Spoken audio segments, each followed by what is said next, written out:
This ain't just cooking, y'all. This right here is a ceremony. That cow gave everything to allow this here brisket to fall apart in your mouth. And if it ain't falling apart, y'all ain't showing it enough love. Get a load of that bad boy just bubbling away. Oh yeah. Ooh, now I know y'all hungry. Don't fight it.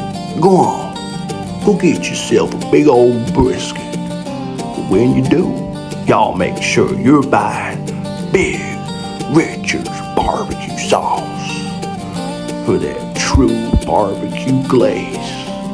It's literally out of this world.